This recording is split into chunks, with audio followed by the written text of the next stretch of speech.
वह हमेशा चुप चुप रहता है। तो चुप होने की इंग्लिश तो हम जानते हैं, लेकिन इसके साथ यह जो रहना आया हुआ है, इस रहना की इंग्लिश क्या होगी? इस पूरे सेंटेंस को हम इंग्लिश में कैसे कहेंगे? दुकानें रविवार को बंद रहती हैं, तो बंद की इंग्लिश तो हम जानते हैं, कोई दिक्कत नहीं है। लेकिन इसके साथ यह जो रहना आ गया, अब इस रहना की इंग्लिश क्या होगी? इस पूरे सेंटेंस को हम इंग्लिश में कैसे कहेंगे? एक और एग्जांपल हम लेते हैं, जैसे किताब गिर कर खुल गई। तो किताब गिर गई, इसको तो हम बखूबी इंग्लिश में बोल सकते हैं, लेकिन गिर कर खुल गई, इस टोटल चीज़ को इंग्लिश में कैसे कहेंगे? ठीक इसी तरह से वह गिर कर मर गया, तो अब इसकी इंग्लिश क्या होगी? वह गिर कर मर गया, वह गिर गया, इसकी इंग्लिश तो हम जानते हैं, लेकिन गिर कर मर गया, अब इसको साथ कहना हो तो फिर इसको पूरे सेंटेंस को इंग्लिश में कैसे कहेंगे? इस तरह के जो सेंटेंसेस हैं, ये कुछ पर्टिकुलर यूजेस मांगते हैं। जैसे इनको बोलने के लिए हम अपीयर, कम, फॉल, ग्रो, इस तरह के वर्ब्स का इस्तेमाल करते हैं, जो कि ये ख़ास कर देते हैं, पार्टिकुलर सेंस देते हैं, मतलब देते हैं। इनका जो स्ट्रक्चर होता है, स्ट्रक्चर बहुत सिंपल हो जाता है।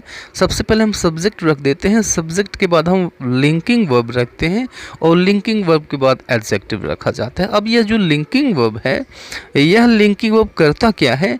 यह लिंकिंग वर्ब सब्जेक्ट को एडजेक्टिव के साथ जोड़ देता है। तो एडजेक्टिव के साथ सब्जेक्ट को जो भी जोड़ता है, उन सबको हम लिंकिंग वर्ब कहते हैं।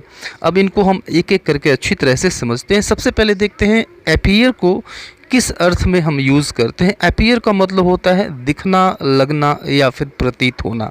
जैसे एग्जाम्पल से इसको हम अच्छी तरह समझते हैं। जैसे यह अधिक बड़ा दिखता है, यह अधिक बड़ा दिखता है। अब देखिए, subject plus linking verb plus adjective. Adjective से पहले कोई अगर एडवर्ब आया हुआ है तो वह चीज़ यहाँ पे होती है। यहाँ पे अपीयर लिंकिंग वर्ब का काम करेगा, तो ये हो जाएगा it appears much bigger, it appears much bigger. Next है, यह ज़्यादा मुश्किल नहीं लगता, तो इसका हो जाएगा it doesn't appear much difficult, it doesn't appear much difficult. और वह शांत दिखाई देता है, यह आपके लिए है, इसको आप मेन वर्ब के रूप में, लिंकिंग वर्ब के रूप में अपीयर का इस्तेमाल करेंगे। सेकेंड एग्जाम्पल देखते हैं। सेकेंड जो वर्ब है वह हमने लिया है कम। अब कम का अर्थ होता है, आप जानते हैं कि आना होता है, कम का मतलब हो जाना भी होता है।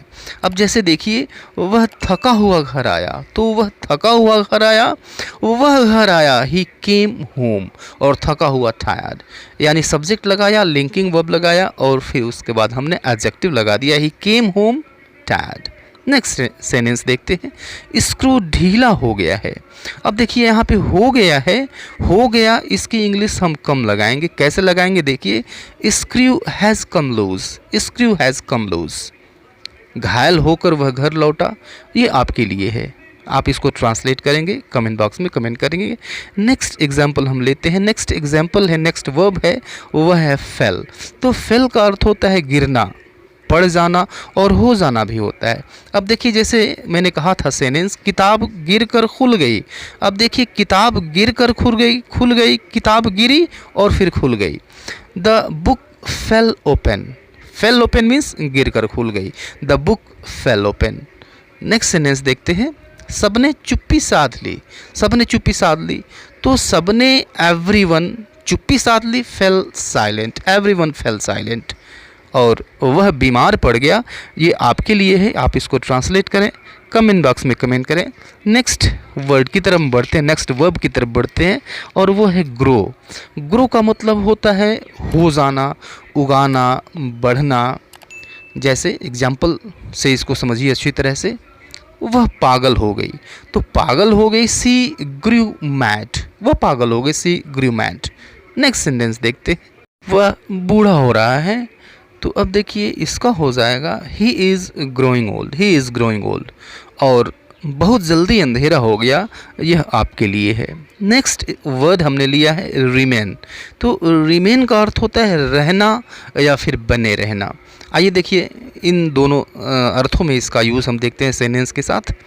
ऑफिस 24 घंटे खुला रहता है, तो इसका हो जाएगा The office remains open round the clock. The office remains open round the clock remains open, खुला रहता है, और राउंड द क्लॉक मीन्स 24 घंटे। The office remains open round the clock. Next sentence देखते हैं, वह हमेशा चुप चुप रहता है।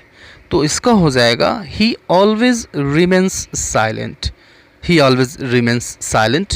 और दुकानें रविवार को बंद रहती हैं, ये मैं छोड़ देता हूँ आपके लिए। Just translate it, comment in the comment box. See you later in the next video. Till then, goodbye and take care.